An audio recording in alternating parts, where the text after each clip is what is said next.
મહત્વના સમાચાર સામે આવી રહ્યા છે। અમરેલી વડિયાના ઢૂંઢિયા પીપરિયા ગામે વરસાદનો કહેર જોવા પડ્યો।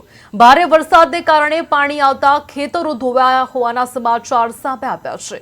મગફળી, સોયાબીન, કપાસ પાકમાં ભારે નુકસાન થયું છે।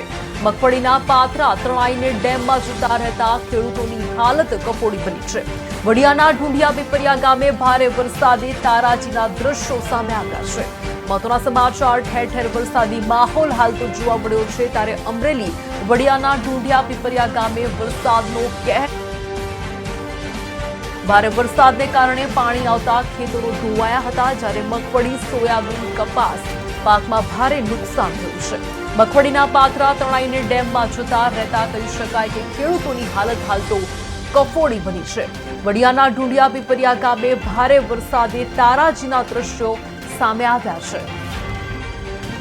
આપણે જણાવી દઈએ કે મગફળી, સોયાબીન જેવા પાકોને હાલ ભારે નુકસાની થઈ છે। પાણી આવતા ખેતરો ધોવાયા હતા। ભારે વરસાદને કારણે ખેતરોમાં રહેલા પાકોને ભારે નુકસાની સર્જાઈ છે। મગફળીના પાથરા તણાઈને ડેમમાં જતા રહેતા કહી શકાય કે ખેડૂતોની હાલત કફોડી બની છે। વડિયાના ઢૂંઢિયા પીપરિયા ગામે ભારે વરસાદે તારાજીના દ્રશ્યો સામે આવ્યા।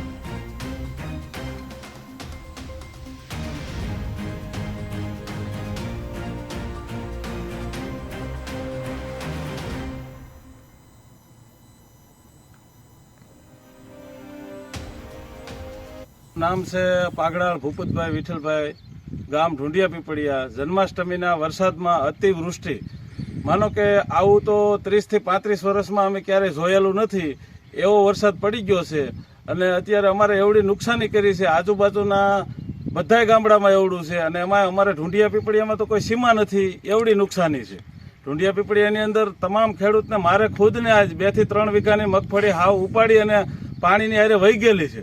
એટલું મારું નુકસાન કરેલું છે, ક્યાંય પાળા કે ખાડું કે કોઈ વસ્તુ રહેવા દીધેલ નથી। આજ સરકારશ્રીને અમે નમ્ર વિનંતી કરીએ છીએ કે અમારા ખેડૂત હમું તમે કાંઈક જોઈજો, નકર અમે ગરીબ ખેડૂત ખેતી કેવી રીતે કરી શકશું?